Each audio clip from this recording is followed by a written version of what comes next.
कृष्णे स्वनामो पुरते धर्म ज्ञानादिवीश करो नक्षत्रशामेन पुराणार्को धनुर्विद वसुदेव सुतं देवं कंसचाणूरमर्दनं देवकी परमानन्दं कृष्णं वन्दे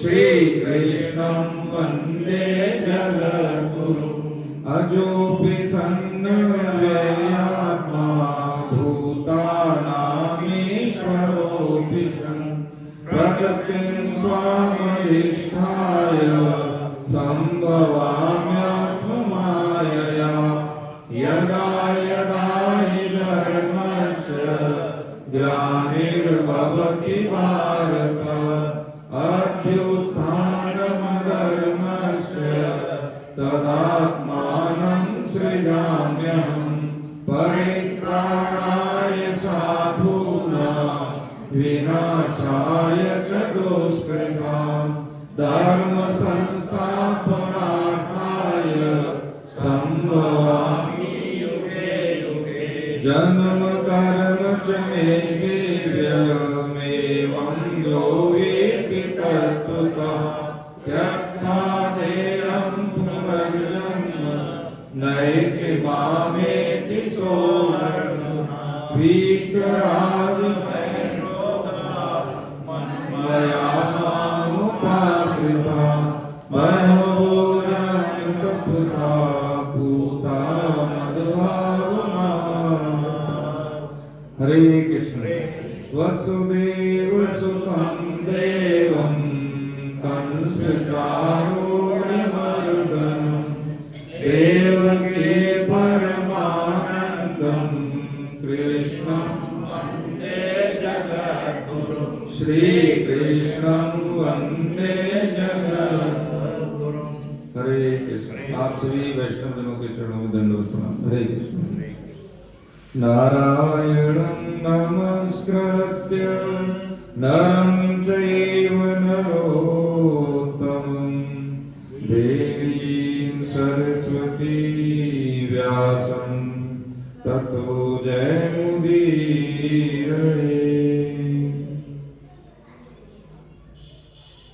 हरे कृष्ण। आज एकादशी है 2026 की पहली और आज संक्रांति भी है ना, उत्तरायण हो गया आज से। तो इसमें आज हम गीता का महात्म्य देख लें तो बहुत अच्छा रहेगा। ये किताब में बता देता हूँ आपके पास का गीता महात्म्य शुरू में ही है, पेज संख्या में बता देता हूँ। आप देखेंगे 5वां पेज है, पेज संख्या 5 पेज संख्या 5 ये ना अथ गीता महात्म्य है ना। हाँ शुरू करें साथ में बोलना सब। ये पूरी गीता क्यों पढ़े हम, गीता से क्या लाभ है ये है इसमें, ठीक है। गीता शास्त्रमिदं पुण्यं य पठेत प्रयतः पुमान् विष्णो पद्मवाप्नोति भयशोकादिवर्जितः गीताध्ययनशीलस्य प्राणायामपरस्य च नैव सन्ति पापानि पूर्वजन्म कृतानि च मलनिर्मोचनं पुंसां जलस्नानं दिने दिने सकृद्गीताम्बसि स्नानं संसारमलिनाशनं गीता सुगीता कर्तव्या किमन्यये शास्त्रविस्तरे पद्मनाभस्य मुखपद्माभि श्रिता।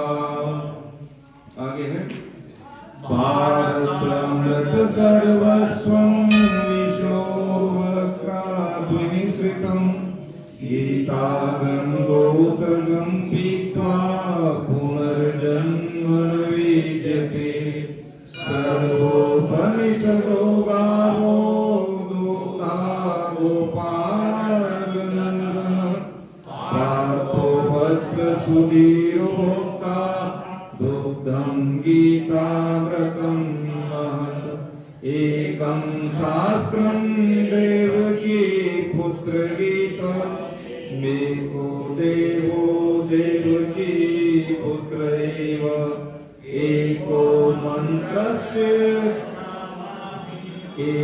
मन्त्रस्तस्य नामानि यानि कर्म्याप्येकं तस्य देवस्य सेवा कर्म्याप्येकं तस्य देवस्य सेवा। इसमें हम ये समझ लेते हैं कि जैसे गीता शास्त्र वेदम पुण्यम ये पठेत प्रणतः पुमान है, इसका मतलब यही है कि गीता शास्त्रों में गीता शास्त्र वेदम पुण्यम ये पठेत प्रणतः पुमान विष्णु परम वाप्नोति भय शोकाद, यानी गीता का अध्ययन करके हमें भगवान की शरणागति मिलती है, जिसको कहते हैं शरणागति योग। इससे क्या मिलता है? भय, निर्भय होता है जी, डर नहीं मिलता। शोक ऐसा ना, संभावनाएं कभी कुछ अगर घटित हो जाए तो इतना शोक, इतना होता है ना, व्यक्ति त्रस्त होता है, उससे कुछ करने का मन नहीं करता। किसी से वियोग हो गया तो लगता है अब सब खत्म हो गया, कुछ भी करने की इच्छा नहीं होती, न खाने की न पीने की। होता है ना कभी कभी किसी की जिंदगी में ऐसा होता है। तो गीता का अध्ययन करने से क्या होता है, उसमें इतनी बोध की जागृति हो जाती है, तो निडर होता है, शोक नहीं रहता। तो भय शोक आदि, आदि का मतलब है कि जितनी भी कष्ट और विपत्तियां हैं, निर्भीक अवस्था आ जाती है उसकी। वरिष्ठता मतलब उसकी जीवन में कभी ये आता नहीं। एक तो ये। दूसरा, जैसे गीता दिन शील से प्राणायाम परिश्चर्य। प्राणायाम परिश्चर्य का मतलब ये होता है कि जैसे हम श्वास लेते हैं, श्वास प्रश्वास, इस तरह से गीता का अध्ययन करना चाहिए। तो गीता कभी छूट सकती है जीवन से? जब ऐसा करते हैं तो क्या होता है, नैव सन्ति पापानि पूर्व जन्म कृतांश। जो पिछले जन्मों में जितने भी पाप हुए हैं वो सब संति पापानी, यानी सारे पाप हैं वो नष्ट हो जाते हैं पूर्व जन्म के तक, जो किए हुए कर्मों में, जो पिछले जन्म में हो गए। हमारी वहां पहुंच नहीं है ना भाई, हमारी पहुंच क्या है, वर्तमान में ही है। अब हमें जैसे पता लग गया कि ये नहीं करना है, हमें गलत डू नॉट पता लग गए, तो अब हम नहीं करेंगे। लेकिन पीछे जो हो गया उसका क्या, उसकी भगवान निवृत्ति करा देते हैं। जैसे होता है ना कि ऐसे हम उसमें होता है कि भाई क्या बोलते हैं उसको, ज्योतिष में होता है ना कि ये ऐसा ऐसा होगा, वो ज्योतिष झूठा करने का ये उपाय है। इसलिए जो गीता का जो साधक है, ये तो उसके प्रारब्ध में कुछ भविष्य में आने वाली कुछ आशंकाएं बताते हैं। ज्योतिष एक विज्ञान है, झूठा नहीं है वो, है ना। ऐसा नहीं कह रहे कि नहीं, वो बिल्कुल सटीक है। उसको भी बदलने की सामर्थ्य गीता का है, ठीक है। इसलिए लास्ट वाला जो श्लोक समझें कि एकम शास्त्रम देवकी पुत्र गीता। शास्त्रों में एक ही शास्त्र है, क्या? देवकी, यानी भगवान श्री कृष्ण के द्वारा गाया हुआ गीत। एकम शास्त्रम देवकी पुत्र गीता। और दूसरा है एकम देवो देवकी पुत्र एव। एक ही देव, एक ही भगवान है, कौन? श्री कृष्ण। जड़ में सिंचन कर दिया तो सभी की पूजा हो गई। और आगे कह रहे हैं एकम मंत्रस्तस्य नामानि, यानी एक ही नाम है जिसको जपना चाहिए। अनेक नाम उसी के, कौन? श्री कृष्ण। और क्या फिर कह रहे हैं कर्म्यापेकम तस्य देवस्य सेवा। और क्या करने योग्य है? कर्तव्य कर्म। कैसे कर्तव्य कर्म? जैसे हमने समझा कर्म योग में निष्काम भाव से कर्तव्य कर्म। जो भी हम काम करते हैं केंद्र में अगर भगवान होता तो वही कर्म हमारी पूजा होते। ये है गीता का मातम, ठीक है। ये जैसे हमने लय में गाया, ऐसे याद करेंगे तो कंठस्थ हो जाएगा। अभी बच्चों को, छोटे छोटे बच्चे आते हैं, इनको करा देंगे, उनको कम से कम 5 और 3 8 श्लोक उनको कंठस्थ हो गए जो बच्चे आते हैं, है ना। आपको पता है आप दोनों के बच्चे आ रहे हैं उसमें, हो सकता है आपको 8 नहीं याद होंगे, पंचरत्न के अलावा याद है? हाँ, लेकिन उनको याद है पंचरत्न के अलावा। क्या छोटे छोटे बच्चे हैं, हाँ वो मान रहे हैं। अब देखिए कि बच्चे बिगड़े हुए हैं कि हम बड़े लोग बिगड़े हुए हैं, क्यों? बच्चे लोग करके ले आते हैं, बोलते हैं अच्छा, उनको डांटते थोड़ी हम, सर तो बैठते हैं, आप भी मैडम होते हैं, कुछ नहीं कहते उनको, लेकिन वो मान लेते हैं, ठीक है। हम कहते हैं कि हम बच्चों को संभालेंगे, अब कौन किसको संभाले है? ये बहुत कड़वी बात है। देखा जाए तो बच्चे तो सुन नहीं रहे, लेकिन हम अपने लिए बोल रहे हैं कि हमें बहुत कमी है। रियली काफी समय में ऐसे बर्बाद कर देते हैं ना। तो आज ये एकादशी है, षटकला एकादशी, जो आएंगे एकादशी साल में पहली है। और इसका महात्म्य इसलिए ज्यादा है कि यदि हम गीता को जैसे प्राणायाम परिश्चर्य बोलते हैं कि चिंतन यदि हमारा गीता का जैसे हमने पढ़ा है उसको अनुष्ठान में लेके आए तो इसमें भविष्य नहीं है। फिर जितना भी रेस्ट ऑफ द लाइफ है उसमें परेशानियां देखो आती है, सबको आएगी, ऐसा नहीं कि नहीं आएंगी, लेकिन उसको फेस करने की जो क्षमता है वो आ जाएगी। अंदर से कष्ट होगा लेकिन ऐसा कष्ट नहीं होगा कि हम अपने कर्तव्य कर्म न करें, हमें बोध नहीं हो, बेहोशी नहीं रहेगी, है ना, बेहोशी नहीं रहेगी। ये जो गीता का जो स्वाध्याय है भगवान ने इसीलिए कहा आने वाले जीवों के लिए कि 100 साल का मान लें अपने जीवन काल को, इस परास इसको रेंज कहते हैं, इस लाइफ की रेंज को, इसके बाद हमें पता है कि 100 के आसपास है, उसके दाएं बाएं जो भी हो जाएगा, लेकिन जाना तो है कि नहीं है। उसके बाद क्या होगा, बाद में क्या होगा हमें पता है, हमारे परदादा नहीं है तो हम क्या उनको क्या कर पा रहे हैं, उनके लिए जीव बंध जाता है वैसे, ठीक है। हमें संतान बाद में मिलती है, हमारे जीवन में बाद में तो संतान आई, उसके बाद क्या है कि हम आगे पीछे रह जाते हैं, संतान आगे चली जाती है। ऐसी प्रक्रियाएं चलती रही हैं, लेकिन जीव का जो मुख्य कारण जो होता है वो कारण क्या होता है कि मनुष्य शरीर जो मिला है वो केवल उसका उद्देश्य क्या है कि पुनर्जन्म की मुक्ति, यानी पुनर्जन्म न हो, पुनर्जन्म विद्यते। सरल, सबसे सरल उपाय यही है कि जो हम कर्तव्य कर्म करते हैं इसको छोड़ना नहीं है, काम यही करना है। लेकिन क्या होता है कि हमें दूसरों के व्यवहार से प्रभावित होकर अपने हम डू डोंट्स को भूल जाते हैं। हमें किसी ने कुछ कह दिया घर में, जैसे सास हैं, बहू हैं, छोटे बहन भाई जो भी वगैरह वगैरह हैं, इनसे हम ज्यादा बंधे हुए होते हैं, है ना। जब इनसे हम बंधे होते हैं कि और किसी अवस्था में किसी भी कारण बस शरीर पूरा हो गया तो जिस भाव में हम बंधे होते हैं उसी भाव में हम फिर आते हैं उसी परिवार में। ये कोई जरूरी नहीं है कि मनुष्य शरीर में आए, है ना। तो इसको समझने के लिए हम एक श्लोक लेंगे आज, ठीक है, बाकी फिर नाम संकीर्तन करेंगे। वो अध्याय 18 का 12वां श्लोक, बिल्कुल निकालिए, अध्याय 18। मैं पेज संख्या बता देता हूँ,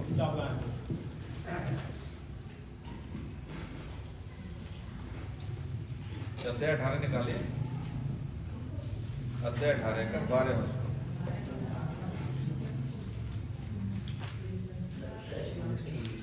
हाँ, ये है पेज संख्या 96, 96। हिंदी में 9 बनाए, अगर पहचान पाए तो 96।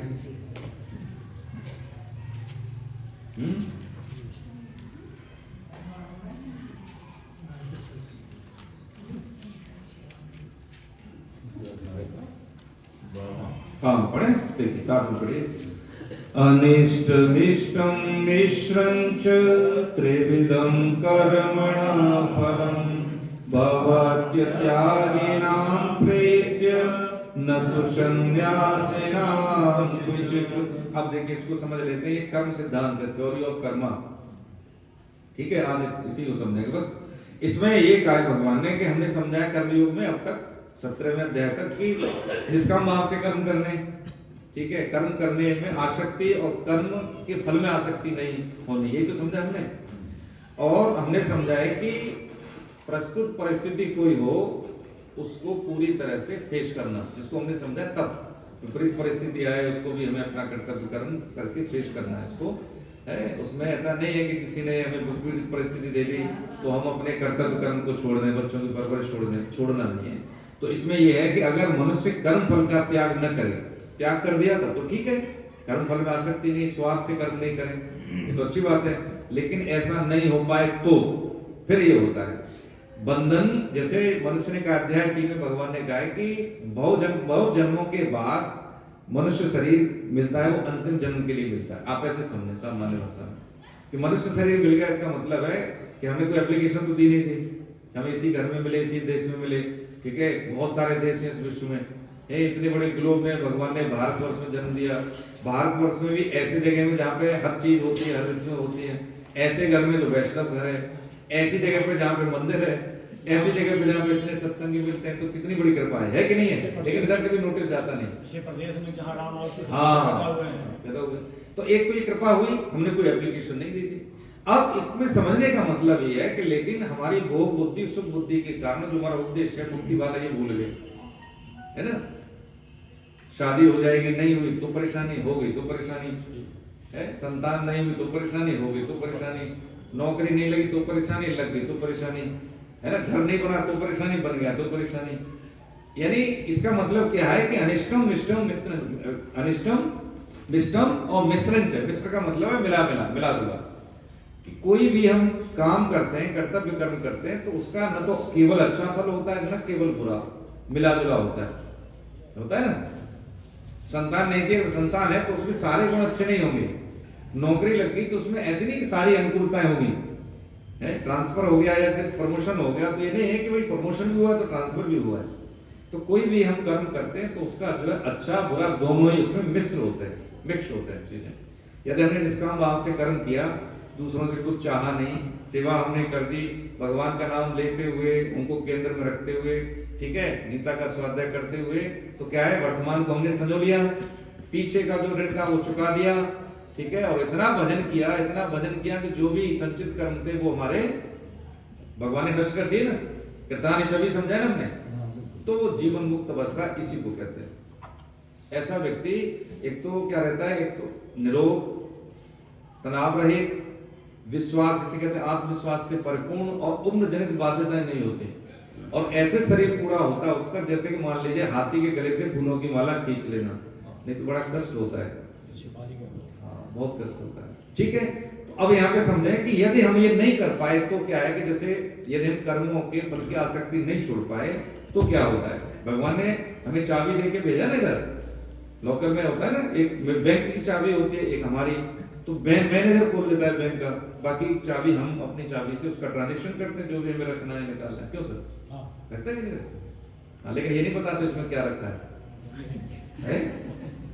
ये बताएंगे भी नहीं सर, नहीं, कोई बात नहीं, ठीक है, तो फिर काय को रखा है, लोकल को ले रखा है। हाँ, तो उसमें क्या करते हैं, तो एक चाबी तो भगवान ने जन्म दे दिया, मनुष्य जन्म दे दिया, लेकिन अब उनकी कृपा होगी कि ये विवेक भी दे दिया, मनुष्य शरीर दे दिया, वैष्णव परिवार दे दिया, भारतवर्ष दे दिया, लेकिन इसमें भी हम क्या करते हैं, भोग करते हैं, आहार निद्रा भय मैथुन, जैसे चार जो अन्य जीव करते हैं वही करते हैं, अलावा इसके अलावा हम कोई कार्य नहीं करते हैं।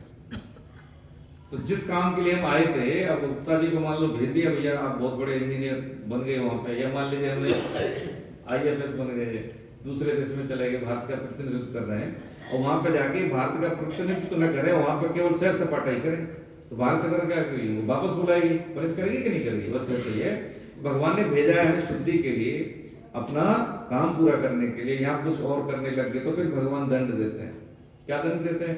फिर कोई जरूरी नहीं है, जहां जहां हमारी भोग बुद्धि होती है, सिद्धांत है थ्योरी ऑफ कर्मा में, वही भोग के लिए उस जीव को शरीर मिलता है, कोई गारंटी नहीं कि मनुष्य शरीर मिले। और जहां जहां जिनके साथ बंधन है उसी परिवार में, तो जिस परिवार में हम पैदा हुए हैं, पक्की बात है प्रारब्ध भी कहीं ना कहीं हमारा उनसे ही जुड़ा है। एक यहाँ की घटना आपकी यहाँ की बनारस की, तैलन स्वामी बहुत बड़े संत हुए, करीब 300-400 साल की 300 साल की अवस्था मानी जाती है। तो एक शिष्य ने उनकी किताब लिखी, तो मुझे मिली, तो मैंने पढ़ी, 250-300 पन्नों की किताब थी, तो मैंने ऑफिस में पढ़ ली थी लंच में, बड़ा अच्छा लगा पढ़ के।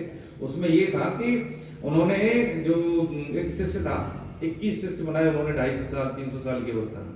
तो सबसे अंतिम शिष्य था, उसने किताब लिखी, तो उसमें लिखा था कि जब मुझे गुरुजी ने शिष्यत्व स्वीकार मेरे को करवाया, मुझे शिष्य बनाया, तो उन्होंने यही सिद्धांत बता रहे थे गीता के आधार पर। तो जब बता दिया तो उन्होंने कहा कि मैं तुझे बोध कराता हूँ ऐसे ही। तो वो जमुना उसको गंगा जी में ले गए, और गंगा जी में ले जाने के बाद उनको ये एहसास हुआ कि पानी में डुबकी लगाई तो वो सांस ले रहे हैं, ऐसा सब कुछ व्यवस्था है वहाँ पे, जैसे कि बहुत बड़ा भवन बना हुआ आश्रम टाइप का, वहाँ बात हो रही है को, ठीक है। और वहाँ पे ये बोध हुआ कि मेरा जीवन पहले कहाँ था, इस शरीर से पहले कहाँ था। जैसे अभी आपको लगे कि मेरी पोस्टिंग यहाँ थी, अब यहाँ आ गई, ऐसे उसको पता कि मैं स्कूल में था, ऐसे कर पता लगा, तो वो सारे चिन्ह उसको उसकी ससुराल में देखे। तो कहा गुरु जी ये जो आपने जो मुझे स्मृति आ रही है, आपने जो बोध कराया, वो तो ऐसा ऐसा कमरा तो अभी भी है। तो उन्होंने कहा कि ये जो जीव जाता है वो आता है, वो लगभग आसपास ही आता है, जहां जहां से हमारा लिंक है। नहीं तो जीवन में जिससे हमारा कोई लेना देना नहीं है उसको देख भी नहीं सकते। अब जैसे आप मिल गए तो किसी न किसी रूप कहीं ना कहीं से हमारा जुड़ाव है, मैं कहाँ पैदा हुआ, कहाँ पे पले पड़े, कहाँ पे आ गए, आपके सबके दर्शन हो रहे हैं, कोई ना सौभाग्य है, सही एक बात ठीक है, तो ये होता है। और किसी भी रूप में, जैसे मान लीजिए हमारे घर में छिपकली निकले, मक्खी मच्छर कीड़े मकोड़े, कुत्ता भी होता कई बार, आप जानते नहीं, वो आपके घर आ रहा है, वो तो मारे नहीं, दंडवत प्रणाम करें, ऐसे जीवों को मारना नहीं चाहिए। कहीं ना कहीं से हमारा उनसे लगाव है, ये पता है कि ये अभी भाई उस शरीर में है, छिपकली के शरीर में है, सांप के शरीर में है, या और भी जो भी जीव जंतु निकलते हैं घर में, ये सब प्रारब्ध जनित होते हैं। इसलिए हमारे यहाँ हिंसा की परमिशन नहीं है, निषेध है। तो ये हमें फिर क्या होता है कि भगवान हमें फिर मनुष्य शरीर नहीं देते, हमें क्या करते हैं, जो हमारी आसक्ति है जीव की उस योनि में भेजते हैं। पैसे की आसक्ति है तो क्या देंगे, सांप, क्योंकि पैसा तो बन नहीं सकता ना, सचेत जो चेतन सत्ता है वो क्या बनेगी, सांप बनेगा। जो देखा ना, जहाँ पे धन होता है ज्यादातर तो वहां पे ऐसे जीव मिलता है। हमें घर मकान से तो छिपकली होता है कि नहीं होता है, कुत्ता बिल्ली बंदर जो भी है ऐसे बनते हैं। ये है, ये पक्का सिद्धांत है, इसमें कोई दो राय नहीं। ठीक है, अब हमें चुन ले कि अब जो मनुष्य जीवन क्या है, कि मनुष्य जीवन में किए हुए कर्मों के आधार पर ही हमें योनि मिलती है। देव योनि भी भोग योनि है, उनका विवेक क्या है, भोग के लिए है, उनका विवेक नवीन कर्तव्य कर्म के लिए नहीं है। किसका, देवताओं का।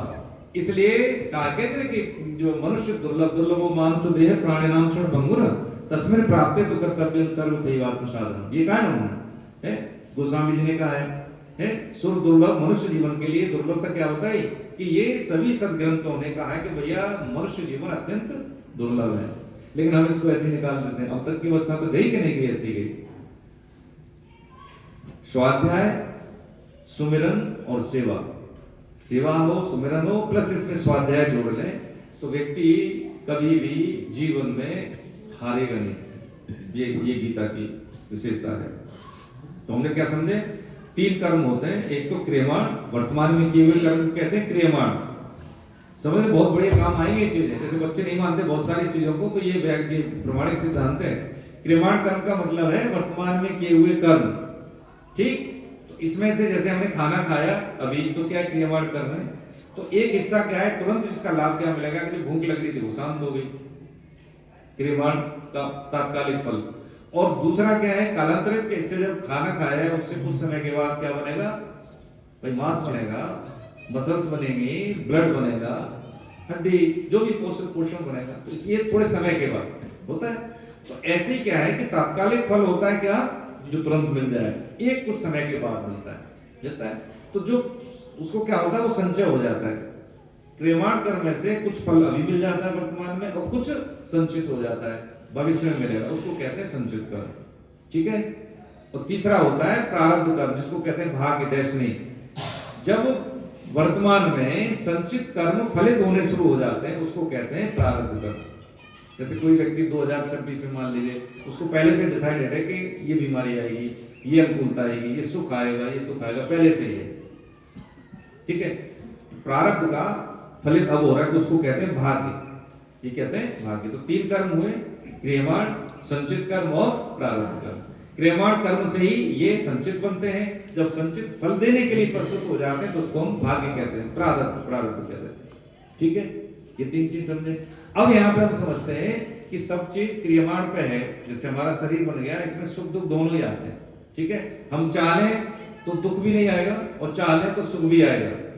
होता है ना कि हमें दुख नहीं चाहिए, लेकिन जैसे बिना चाहे दुख आता है, ऐसे बिना चाहे सुख भी मिलता है, अनुकूलता भी मिलती है, क्योंकि सुख दुख बराबर होते हैं। तो मनुष्य शरीर जब निकृष्टताएं ज्यादा होती है, हमारे पाप कर्म ज्यादा होते हैं, तो उसको मनुष्य शरीर नहीं मिलता, उसको अधोयोनि मिलते हैं, लता पता, कीड़े मकोड़े, ये सब पशु पक्षी। और जिसके पुण्य कर्म ज्यादा होते हैं तो उसको क्या मिलता है, देव योनि मिलती है, उच्च लोक है ना, बाहर लोग, स्वर लोग, तप लोग है ना, इस तरह से ब्रह्म लोग। सबसे अंत में 2 लोग है जिसको वैकुंठ धाम बोलते हैं, वहां से जीव वापस नहीं आता। लेकिन ब्रह्म लोक तक के जितने भी लोग हैं सब वो वापस आने वाले हैं। मोबाइल रिचार्ज हुआ समय के बाद उसको फिर रिचार्ज कराना पड़ता है। ऐसे ही है कि जैसे पुण्य कर्म जब हम सकाम भाव से कर्म करते हैं तो पुण्य छीन होने के बाद में फिर जीव यहीं पे आता है, वहां पे मृत्यु लोक। ये सिद्धांत है।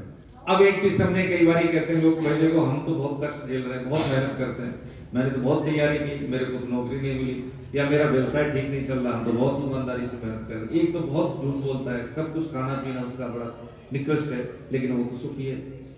इसमें चीजें जैसे 4 पुरुषार्थ है ना, धर्म अर्थ काम मोक्ष।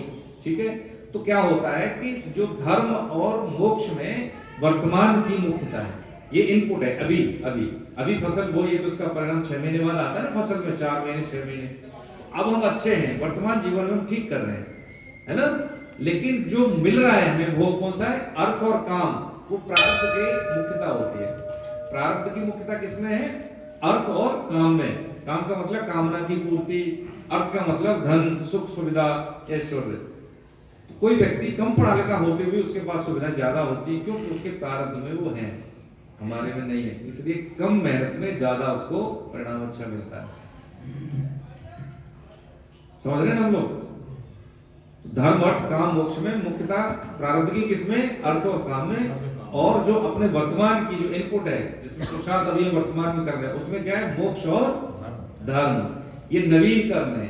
इसमें कोई कहेगा कि देखो जी भगवान चाहेंगे तो गीता पढ़ लेंगे, भगवान चाहेंगे तो ये हो जाएगा। नहीं नहीं, ये विवेक का सदुपयोग करने की स्वतंत्रता अभी वर्तमान में होता है कि नहीं होता है? ये इसमें नहीं, चाहने से नहीं होता है। चाह तो लिया भगवान ने, मनुष्य शरीर दे दिया इसीलिए तो दिया है, और क्या चाहेंगे?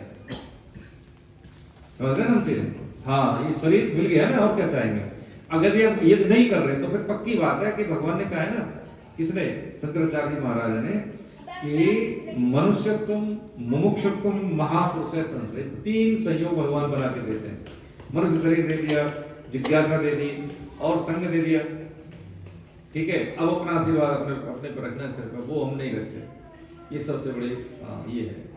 अभी हम देखें कि हमारे भाई समाज में होता है ना, कई बार किसी को कोई प्रॉब्लम हो गई बैठे बैठे, है, कम से कम सुना है ऐसा, पक्की बात नहीं कह सकता, कि 3 लाख लोग सुबह का सूरज नहीं देखते,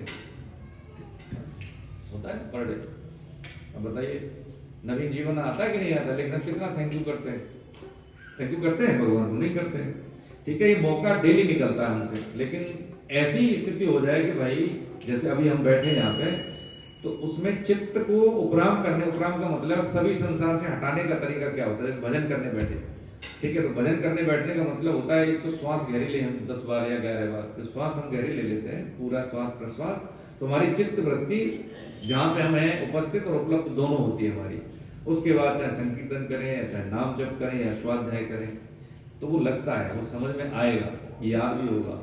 बच्चे क्या है, क्यों याद कर लेते हैं? उनके साथ सबसे बड़ी बात क्या है कि एक तो विश्वास करते हैं कि गुरुजी ने कहा है, विश्वास करते हैं पेरेंट्स ने कहा है, मम्मी पापा ने कहा है, और उनकी वृत्ति जो है ज्यादा गड़बड़ ज्यादा नहीं है, अभी उसमें ज्यादा कोई फालतू कूड़ा करकट विकार नहीं है। बहुत अच्छा सर बोल, विकार नहीं है, इसलिए ठीक है। तो जो बोलते हैं समझते हैं, उनको याद हो जाता है। हमारे में क्या है, इसमें सब अभी जैसे यहाँ पे हैं, घर में मेड आई होगी या नहीं आई होगी, जाके हमें ये करना है, पैरेलल चीजें चल रही है ना, अभी पूरी तरह से है नहीं, 100% हमारी एनर्जी बटी हुई है। तो जैसे ही हम जैसे यहाँ पे 100% जिस काम में उसमें देते, धीरे धीरे धीरे धीरे वो फिर हमारी आदत बन जाती है। एक बार दत्तात्रेय महाराज की होते ना, मध्यकाल की बात है, उस समय की, मध्यकाल नहीं, उससे पहले की बात, दत्तात्रेय जी ये जब ऋग्वेद काल की बात बता रहे हैं, उसमें एक राजा अपनी सवारी लेके जा रहा था, तो उसमें एक लोहार, पहले तो तीर वही बनाते थे ना, लोहार समझते हैं, लोहे का काम करते हैं, तो वो तीर बना रहा था राजा के लिए। अब उसकी धार को पहना करने में इतना मस्त था कि राजा की सवारी निकल गई, और जब राजा निकलता था तो उस पर साउंड, मतलब लोग उसका प्रचार करते थे, सावधान महाराजा की सवारी आ रही है, लेकिन उसको ध्यान नहीं था, वो अपने उसी की तैयारी में लगा। तो उसमें बाद में एक सैनिक आया कि तुमको पता नहीं राजा की सवारी निकली और तुम अपने काम में मस्त रहे, तुमने सलाम भी नहीं किया ऐसे करके। तो भैया हमें नहीं पता, हम तो अपने काम में बिजी थे, कितना नगाड़े बज रहे थे तब भी, अरे हमें नहीं पता कुछ भी, हम इसी में ध्यान था। दत्तात्रेय महाराज वो अत्रि मुनि के एक पुत्र हैं, उन्होंने इसको गुरु बनाया था। इतनी एकाग्रता हम में नहीं है, तुम में। ये जब हम किसी कार्य में पूरी तरह से रम जाते हैं, ध्यान देते हैं, तो वो कार्य फलित होता है।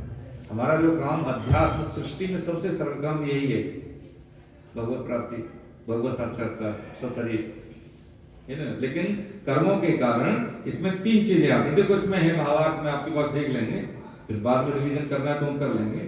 इसमें एक प्रश्न होता है कि यदि शंका करते हैं, देखो सब कुछ भाग्य पर निर्भर है, तो हम आगे काम क्यों करें? ऐसा करते हैं कई बार लोग, बच्चे कहते हैं ज्यादातर कि सब कुछ तो भाग्य के, भाग्य के अधीन होने के लिए नहीं है। जैसे हमने निवेदन किया कि हमारे भाग्य में सुख दुख आएंगे, पक्की बात है आएंगे, सबके में आते हैं। अब जैसे प्रेमानंद जी महाराज को सब जानते हैं, 10-12 साल से वो संन्यास अवस्था में है, हरे कृष्ण। लेकिन उन्होंने कैसा जीवन में कोई निकृष्ट कर्म, दोनों किडनी फेल है, ये क्या है? प्रारब्ध, पहले जन्म का, पूर्व जन्म का। लेकिन दूसरी बार नवीन कर्म का देखें तो इस तरह से उनकी जीवन चल रहा है, किसी स्वस्थ आदमी की क्या होगी, है ना? 4 घंटे सोना, रात को 12:30 बजे जगना। जब हम मिलने जाते 2019 में तो भीड़ होती है ना, उस समय तो इतने प्यारा स्वभाव है उनका, बहुत प्यारा स्वभाव है। मतलब जब आप बैठेंगे तो आप ऐसे ही आंसू से रो देंगे, अब पता नहीं लगेगा क्यों रो देंगे, लेकिन ऐसा होता है। निर्मल हृदय का व्यक्ति उनके सामने बैठेगा तो ऐसा लगता है कितना प्रेम हो रहा है। होता नहीं कई बार जैसे हम किसी से मिले, पिछड़े हुए घर का कोई बच्चा है, कोई भी है, और बाद में मिलता है बहुत दिन के बाद, तो आंसू आ जाते हैं ना खुशी से। ऐसे होते हैं, बहुत सारे लोग होते हैं। क्या है? प्रारब्ध। लेकिन वर्तमान को उन्होंने प्रारब्ध को हरा दिया, उनको कष्ट नहीं होता है। इतनी मतलब है ना अनुकूलता मिली। किस लिए? कि जैसे आपके पास धन है ना, धन है और आपको कोई जरूरत आवश्यकता होगी कि मुझे मशीन चाहिए कपड़े धोने की, तो ले आएंगे। आपको हार चाहिए पहनने के लिए, तो पैसे खर्च करो, धन बल है, ले आएंगे। धन है ना भैया, धन है तो ले आएंगे।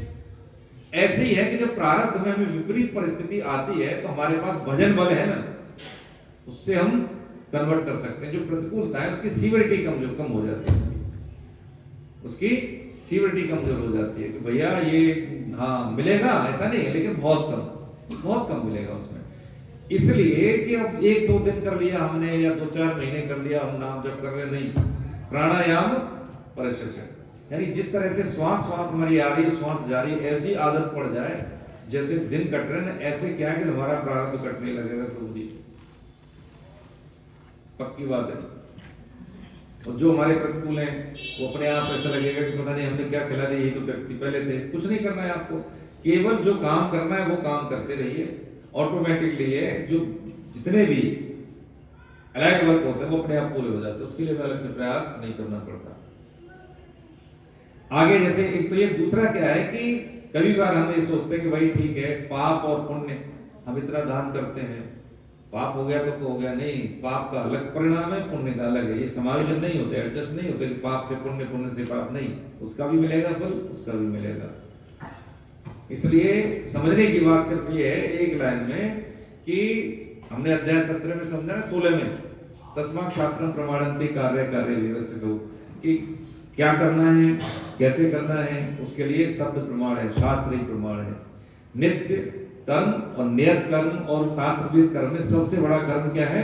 नियत कर्म, जो हमारे लिए बना है। हम घर गृहस्थी में नौकरी कर रहे हैं तो नौकरी, हम हाउस वाइफ हैं, गृहिणी हैं, तो हमारे लिए घर के काम, ठीक है, और हम कोई व्यवसाय कर रहे हैं तो व्यवसाय। सिद्धांत होना चाहिए उसका कि किसी की ऐसा नहीं है कि मजदूरी का फायदा उठा लेना, है ना, हमें हेल्प करनी चाहिए, उसकी जगह में हम उससे कोई बिजनेस कर लेना, जो मेरा व्यापार है उसमें जो मेरा लाभ है उतना ही लेंगे, नहीं तो नहीं लेंगे। अवसर मिलते हैं कभी, ऐसा नहीं कि अवसर नहीं मिलते, अवसर सबको मिलते हैं। माया बहुत फेंकती है ना एक अवसर का लाभ, देखते हैं इसका क्या होगा, है ना, तभी सचेत होने की ज्यादा आवश्यकता है। शांति की परीक्षा कब मिलती है?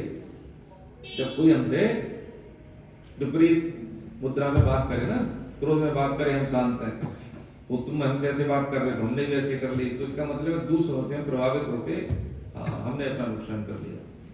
समझने की बात सिर्फ ये है कि हमारे पास जो धन होता है हम ऐसे ही खर्च नहीं करते ना, करते हैं ऐसे खर्च नहीं करते, हमें जब लगेगा तभी तो खर्च करेंगे। अब जैसे आप जैसे तो बहुत अनुभवी लोग हैं कि तो पैसा चाहे कितना ही है, लेकिन उसका उपयुक्तता देखेंगे ना, कि खर्च करने की जरूरत है तो करेंगे, नहीं तो नहीं करेंगे, है ना सर। कभी कभी माताएं बहन कहती हैं हमें ये चीज लेनी है, तो बाबूजी बोलते हैं नहीं तुम्हारे पास तो थी वो चीज, अरे साड़ी अभी तो दिलवाई थी, किस लिए चाहिए, ऐसे कभी नहीं जाएंगे साड़ी, हाँ चलो दिलवाएं, पूछेंगे जरूर, पूछते कि नहीं पूछते। लेकिन जब हम अपना भजन बल खर्च को रोकने के लिए हम ये प्रयास नहीं करते हैं, कोई हमसे कोई भी व्यवहार ऐसे करता है तो जरूर एक बार ठहर के सोचे कि क्या मुझे इसका रिप्लाई करना है या रिएक्शन करना है, जवाब देना है कि नहीं देना है, लेट वो कर दे, उसको कितना आराम मिलेगा। देखिए शरीर ठीक रहेगा, ये सीपीयू ठीक रहेगा, ब्लड प्रेशर ठीक रहेगा, है। कल एक दोस्त है हमारे दिल्ली में पोस्टिंग पे, तो उसका फोन ऐसे मैंने किया, उससे बात की, तो कह रहा कि यार मैं डॉक्टर के पास हूँ, क्या हो गया सब ठीक, कहने के रूटीन चेकअप के लिए है, मेरे आसपास किए थे। मैंने कौन सा रूटीन चेकअप भाई? कह रहे यार बीपी की। अबे बीपी मैंने ब्लड प्रेशर हो गया तुझे? कहता हाँ भाई रूटीन चेकअप के लिए। मैं जरूर गड़बड़ किया तुमने, मैंने ये बोला उसको, जरूर गड़बड़ किया भाई। कि नहीं यार क्या गड़बड़ की, मैंने ऐसा हो नहीं सकता। एक तो क्या कम समय में ज्यादा काम करते हैं, ये भी है, हड़बड़ी में ज्यादा रहते हैं, ये भी है। तो बच्चों के लिए नाश्ता, तो छोटी छोटी सी बात समझ रहे हैं हम, ये कितना यहाँ से निकलने के बाद क्या इम्पैक्ट पड़ेगा, वो हम कितना ही कर्मकांड कर ले, भागवतम करा ली हमने, गीता के अनुष्ठान कर लिए हमने, एकादशी के व्रत रह लिए, बहुत घूमते रह लिए, देखो कोई फर्क नहीं पड़ना इससे। क्रिया करने से कोई लाभ नहीं है। क्रिया के पीछे का भाव क्या है, हम नहीं व्रत रह रहे, हमारे पास इतना धन नहीं है कि हम ऐसा कुछ अनुष्ठान करा सके, तो कोई बात नहीं, भगवान का नाम लेते रहिए, काम करते रहिए, इससे बड़ा कोई अनुष्ठान नहीं है। यथायोग, हाँ। अब पैसा है और फिर भी कहें कि भैया गुप्ता जी कहीं नहीं, यथायोग है, धन दिया है भगवान ने, ठीक है, दान के नाम पे तो मतलब ऐसी चीज है, लेकिन क्या वैसे अपने लिए खर्च कर लेंगे, तो यथायोग होना चाहिए। जिसके पास नहीं है वो कहे, जिसके पास है वो नहीं, है ना। यथायोग आहार विहार समझा ना हमने चीजें। तो यही बात समझने की है कि उस व्यक्ति को हमने यही कहा, भैया कम समय में ज्यादा काम करते हो, आपके पास समय नहीं होता है, गहरी सांस लेने का समय नहीं होता है, स्वयं बच्चे स्कूल जाते हैं, पति मान लो स्कूल जा रहे हैं, ऑफिस में जा रहे हैं, तो माता बहन हड़बड़ी में खाना बनाएंगे, ठीक है, बनाएगी ना, लंच पैक कर दिया, ये कर दिया, पानी की बोतल रखी है, भैया तू जा निकल जा, अब आराम से काम करेंगे। अल्टीमेटली जिस भाव से खाना बनाया है ना, वो बंदा जो खाएगा ना, उसकी ऐसी मनोस्थिति हो जाएगी। अब इसका उल्टा समझे कि मेरे पास समय है, थोड़ा सा पहले उठे, आधा घंटा पहले भगवान का नाम लेते लेते खाना बनाइए, उनकी बुद्धि शुद्ध रहेगी। आपकी बात नहीं मानते, जैसे आप कहते हैं गीता पढ़ो, वो नहीं मानेंगे, वो मानने लगेंगे। भगवान का नाम लेते लेते खाना बनाएंगे, पानी की बोतल पैक करेंगे आराम से, ठीक है, और भोग प्रसाद समझ के उनको देंगे कि प्रभु भोग लगा दिया, अब उनको दे भोजन प्रसाद दिए, तो पक्की बात है उस भोग बुद्धि से उनकी बुद्धि शुद्ध होगी, कोई फालतू की चीजें नहीं रहेंगी, हड़बड़ी, टेंशन, स्ट्रेस, हाइपरटेंशन, बीपी, ये तो नहीं रहेगा, बिल्कुल नहीं रहेगा। डायबिटीज सब उड़े हुए हैं, कुछ प्रारब्धवश होते हैं, रोग आते हैं, इसमें लिखा है भावार्थ में, लेकिन हम इलाज कराएं उसका। ये नहीं है कि भैया दवाई गीता पढ़ दो दवाई छोड़ दो, नहीं, दवाई खाएं, लेकिन समय के साथ साथ उनकी फिर आवश्यकता नहीं पड़ेगी। एक दो बार आई है महिला हमारे एयरपोर्ट में, सर उनके पता नहीं क्या क्या ऑपरेशन हो चुके हैं। एक बार ऑपरेशन थिएटर में से उनके भाई ने बोला कि भैया आप वृंदावन में गौदान का ऐसा कुछ है, करा दीजिए। हमने कहा ठीक है, गौशाला से जुड़े वृंदावन में उनको भेजा। देखो मैं वो चीज बता रही क्या लाभ होता है गीता का, तो संयोग की बात ठीक हो गई, लेकिन क्यों कमिटमेंट किया था तो गौशाला में गई। तो जो बाबा है वहां पे गौशाला रन करते हैं, उनका फोन आया कि भैया आपने मेरी सीवियर कंडीशन बताई थी, ये तो महिला लगी नहीं रही कि बीमार है। अरे हम कल भी ऑपरेशन से निकली है, बड़ा ऑपरेशन हुआ है, आज ऑपरेशन हुआ है, तीसरे दिन चलेगी वो। गाय ली खरीदी, वही गाय दान कर दी, और आज भी वो रन है, अभी रिटायर हो जाएंगे फिर इस साल। नहीं, अच्छा हाँ उनका सुनाइए। हाँ ऑपरेशन से निकली, इसके बाद अभी भी है। ये क्या है, यही है ना, एक ओंकार सतनाम करता पुरख निर्भव निर्भय निर्भय अकाल मूर्त, ये सब चीजें मिलती है भगवान। कहा है ना उन्होंने, देखो नानक जी महाराज ने, नानक जी गुरबाणी है इसमें, जपजी साहब और गीता का जो चौथे अध्याय 4.6 से लेकर 4.10 वो सेम है। मेरे पे गुरुमुखी नहीं आती, लेकिन मैंने बंगला साहिब से लेके हिंदी वर्जन देखा उसका, तो सेम है, उसमें सेम है, बिल्कुल चीज है, उसमें कोई अलग नहीं है। तो ये कर्म सिद्धांत हमारा क्या, हम जो कर्म करते हैं तो यही है कि ये हम, इसलिए तो कहा है भगवान ने 6.5 में कि हम अपने ही दुश्मन है और अपने ही मित्र हैं, अपने शत्रु और अपने ही मित्र। इसलिए हमें ऐसा काम कोई नहीं करना चाहिए कि जिससे हमारा ही नुकसान हो। ये मनुष्य जीवन इसीलिए है, हम अपना वेलफेयर खुद नहीं कर पा रहे तो दूसरा कौन कर दे। यही भगवान कहते हैं कि भाई मौका दिया तुमने किया नहीं, 10 रुपए हम बच्चे को दें और मंगाए भैया लेके आओ, तुम सब्जी ले आओ, आलू ले आओ, जो भी मंगाया वो ले आए कुछ और, फिर दोबारा चांस दिया, फिर वो कुछ ले आया, तो आप 10 रुपए देंगे दोबारा उसको कि भैया हम ही ले आएंगे तो रहने दो। तो ऐसे ही मनुष्य शरीर हमारे कितने हुए, मनुष्य जन्म कितने हुए हमें नहीं पता है, लेकिन मौका ही बार बार नहीं मिलता प्रभु जी, कल्पों के बाद मौका आता है, कल्पों तक जीव ऐसे भटकता रहता है, ऐसे भटकता रहता है ना। एक प्रसंग लेके फिर खत्म करते हैं। चित्रकेतु राजा थे, उनके कई रानियां थी, संतान नहीं थी, लेकिन भगवान के भक्त थे, ठीक है। तो लेकिन भक्त को जब कष्ट होता है तो कोई ना कोई संत आके मिलते हैं। तो नारद मुनि और अंगिरा ऋषि उनसे मिले, उनका जब सत्कार हुआ उन्होंने बोला महाराज बाकी तो सब कुछ है, संतान नहीं है। कि राजन तुम जानते हो कि संतान नहीं है तो ये कोई दोष नहीं है। पहले उन्होंने समझाया कि जिसको संतान नहीं है तो उसके पास ऋण कम है, जिनको देना होता है वो संतान बनते हैं, जिनसे लेना होता है वो माता पिता बनते हैं। तो तुम्हारा ऐसा कोई संयोग नहीं है कि महाराज कैसे नाम चलेगा, कि नाम कैसे चलता है, कर्मों से चलता है? भाई मीराबाई का नाम कैसे चला, रैदास जी का कैसे चला, बहुत से ऐसे संत महापुरुष हैं जिनका कोई संतान नहीं, लेकिन नहीं माने। तब ठीक है, हो जाएगा। उन्होंने एक फल देख के दिया, उसमें से अपने थैले में से निकाला, उनका रानी को पवा देना, संतान बच्चा हो जाएगा, ये तुम्हारे सुख दुख का कारण बनेगा। ये चेक पॉइंट लगा दिया उन्होंने, सुख दुख का कारण बनेगा। समय आया, उन्होंने एक रानी को दे दिया जो उनको पसंद करती थी, वो उनको लाइक करते थे। तो समय आया, एक मतलब बच्चा लड़का पैदा हुआ, उसका नाम हुआ। अब जो बाकी की रानियों को ऐसा लगा कि तो उसी के पास रहते हैं, उन्होंने क्या षड्यंत्र करके उस लड़के को मार दिया। जब विलाप कर रहा था वो बच्चे के लिए, तो फिर नारद जी आ गए, है ना। जब भक्तों को परेशानी होती है तो संत सहयोग देते हैं। तो आए तो उन्होंने कहा कि क्या हुआ रे महाराज, जब वो तो हमने पहले कहा था कि अब देखो छोड़ो, हमारा बच्चा मरा हुआ, ये सब ध्यान न दो हमें। तो ठीक है। तो अंगिरा ऋषि को तो ऐसे डांट दिया राजा ने। नारद जी ने बोला ठीक है। उन्होंने अपने प्रताप से, भक्ति की प्रताप से उस जीवात्मा को बुलाया, तुम्हारे पिताजी रो रहे हैं भाई। अब वो बच्चा था, ज्यादा बड़ा तो नहीं था, लेकिन जो जीवात्मा थी उस बच्चे, क्योंकि नारद जी तो भक्ति के आचार्य हैं, तो बालक की जीवात्मा बोलने लगी कि महाराज आप तो जानते हो कितने बार मैं इनका बाप बना, कितनी बार ये मेरे पिताजी बने, कौन से जन्म के पिताजी की बात कर रहे हैं। मैं कई बार ब्रह्मा जी बना, कई बार कीड़े मकोड़े विभिन्न योनियों में अपने कर्मों के अनुसार जाता रहा। ये उपनिषद की कहानी है, प्रसंग जो बताया, विभिन्न योनियों में उसको याद था, हर जीव को याद रहता है। हमें भी याद था माता के गर्भ में।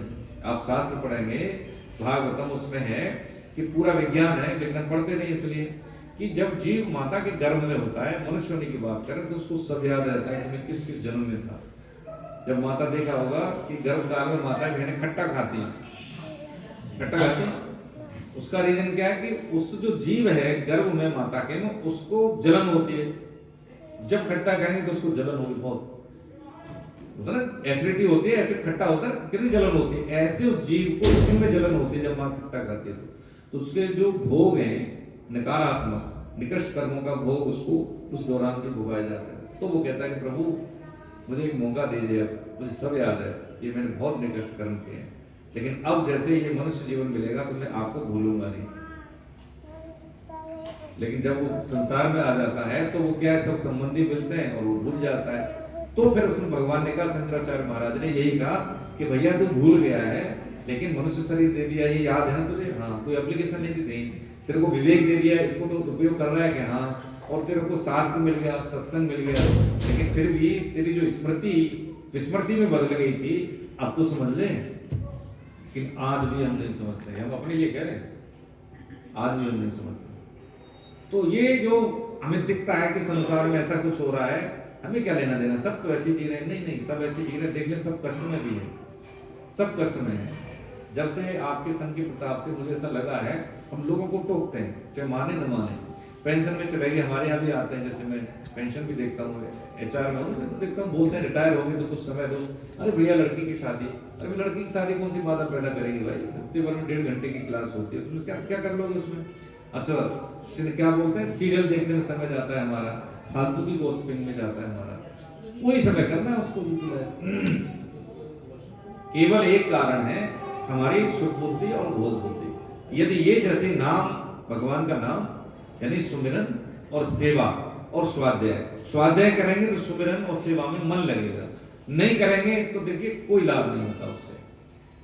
कल हम जैसे प्रश्न के घर जा गए तो उसमें कहानी वही बता रहे थे हम कि जब नेवला और सांप में लड़ाई होती है तो नेवला जीतता तो जरूर है, लेकिन सांप के जहर का वो प्रभाव क्या करता है, थोड़ी बहुत लड़ेगा फिर अपने बिल में जाएगा, वो सूंघ के आएगा, पता नहीं क्यों बार बार बिल में जाता है। बिल में इसलिए जाता है कि वहां पे एक जो आयुर्वेदिक जैसे होता है ना, फूल जैसे जड़ी बूटी होती है, घास पत्ती, उसको सूंघता है, उससे जहर उसका मरता है, तो वहां शक्ति लेके आएगा, फिर लड़ेगा, फिर जाएगा, फिर लड़ेगा, अंत तो करता सांप को मार देता है। यही चीज है, बिना सत्संग के, बिना नियमित अध्ययन के, बिना नियमित स्वाध्याय के माया में कोई विजय नहीं प्राप्त कर सकता कोई। अब देख लीजिए अर्जुन क्या कहता है कि आपकी प्रभु माया बड़ी विचित्र है, प्रमथनशील, यानी जैसे होता है ना कि हमारा मन ऐसा है कि मत देता है, किसी भी भोग की तरफ चला जाए तो मन पे नियंत्रण नहीं रहता है। उसके लिए जरूरी क्या, सत्संग, शुद्ध बुद्धि, है ना, ये बहुत जरूरी है। एक अभी हम लेके जाएं आज के सत्संग से तो सिर्फ यही है कि पहले हम ये सोच लें कि हमें अपने जीवन से क्या चाहिए, हम कहाँ हैं, कहाँ हमें होना चाहिए, अभी मैं कैसे सोचता हूँ, मेरा दृष्टिकोण कैसा है, 24 घंटे में मेरा चिंतन कितना होता है, भगवान का नाम जब कितना होता है, माला से क्या करते हैं। देखिए वैसे तो मैं बताता नहीं हूँ, अपनी बात बता रहा हूँ। देखिए आप ये कहेंगे आपके चरणों भगवान के आश्रय में 2019 में घर में जैसे माहौल था, हमने गीता पढ़ी, मानस पढ़ा, कक्षा 3 से ही मानस और भागवतम जी आरती सब जो होती थी हमारे घर में गाँव में, तो लेकिन ऐसे दृष्टिकोण से नहीं थी। तो ये टर्नरक थी बनाया हमारे यहाँ एयरपोर्ट पर बंसल जी, उन्होंने हमें इंट्रोड्यूस किया, सब इंजीनियर थे सब लोग, तो हमने पढ़ी तो मुझे बड़ा अच्छा लगा। उसके बाद उन्होंने कहा कि एक माला रोज करो। अरे हमने कहा क्या, तो कहते आज की मैंने की नहीं की सर। ऐसे करके 15-20 दिन हो गए। तो उन्होंने कहा देखो, वो ऐसे बड़े प्यार से बोलते थे कि देखो एक काम करो, आप एक माला करो हमारे कहने से। तो मेरे को अच्छा लगा, आंखों में आके डाल के बोल रहे हैं, तो मैंने कहा एक माला करूंगा, है ना, एक माला करेंगे। तो एक माला हमने शुरू की, एक माला शुरू की माता जी। तो 1-2 दिन के बाद ऐसी आदत पड़ी कि मैं 64 माला नहीं होती थी तो मैं रह नहीं पाता था। 64, ये समझ लीजिए 1 महीने के अंदर 64 माला, और क्या नौकरी भी करनी, ठीक है। तो कई बार क्या होता था कि घर के भी काम होते हैं ना, अब जैसे जो धर्मपत्नियों को तो जानते हो, ठीक है उनको तो काम से लेना देना, वो सब पता नहीं कहां से बैरागी से घुस गया घर में काम। तो मैं पहले काम निपटाता था उसका, लेकिन रात को सारे काम हो गए तो छत पर जाके चाहे खाना खा के टहलना है, या मुझे बैठना है, या कोई करना है, जो एक ही माला अभी भी वही चल रही, 64 माला, ये आदत बन गई। फिर उधर आ गया कौन सा कोरोना काल, तो बल्ले बल्ले, ठीक है, इतना आनंद रहने लगा कि पूरे करके। अब क्या है कि मान लीजिए सेवा सुमरन का मतलब क्या है कि ठीक है, जो ना करे कोई हम कर देंगे, ठीक है, हमारा कोई करे न करे कोई फर्क नहीं पड़ता। उसका 12 पोबारे हो गए एकदम से कि ये आदमी पहले तो 3-5 करता था, अब तो काम ही करता है। सेवा देखिए बदलाव हो गया कि नहीं हो गया उसमें, अब वो उसका भी बदलाव हुआ। क्या हुआ उसका भी, 1 बार 2 बार देखेगा ना आदमी, है आपको नौकर ऐसा मिल जाए, दे दो खाने को तो दे दे, बाकी काम तो कितना ही करा उससे, तो आप मेड उसको निकालोगे नहीं निकालोगे। उसका परिणाम ये हुआ धीरे धीरे कि माला एक साधन है। जब 64 माला होगी तो 6 घंटे लगेंगे आपके, सुबह शाम मिला के, जो भी 3-3 घंटे 1-1 घंटे जैसे भी। उसके बाद क्या है, फिर श्वास आदत पड़ जाएगी। बात कर रहे हैं अंदर चल रहे हैं, कहते थे प्रेमानंद जी का, आपको समझ में नहीं आती लेकिन आती है, ठीक है। आपको देख रहे हैं, भगवान का स्मृति है, तो जैसे जैसे आपसे बात कर रहे हैं तो जो नाम ले रहे हैं वो नाम चल रहा है अंदर अंदर।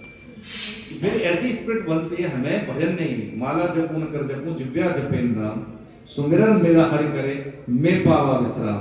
फिर आप कुछ करते दिखेंगे नहीं, माला छूट जाएगी लेकिन सुमिरन चलेगा।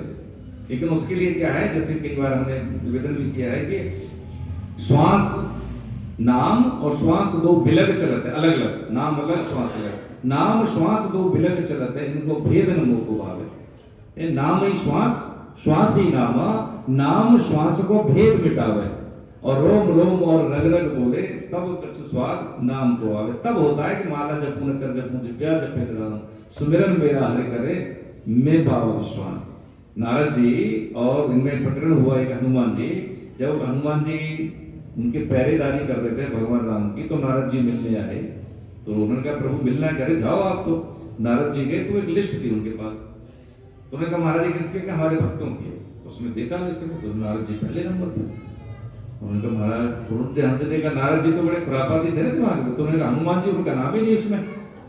तो फिर जब लौट के आए तो हनुमान जी से बोले महाराज आप तो भगवान के परम भागवत हैं। तो लिस्ट देखी हमने, तो उन्होंने क्या पूछा किसकी, तो उन्होंने कहा भगवान के भक्तों की। उन्होंने कहा हमारे भक्तों की, तो उसमें आपका नाम तो नहीं। क्या आपका था? हाँ हमारा था, वो भी पहले नंबर पे। अच्छा कि हाँ, तो कि महाराज एक और बात बताएं कि दूसरी लिस्ट है उसको फिर दिमाग में खुजली हुई नाराज जी के। तो फिर महाराज को दूसरी लिस्ट है भक्तों की, हाँ है। तो उसमें वही 2-3 नाम थे, उसमें हनुमान जी पहले नंबर पे।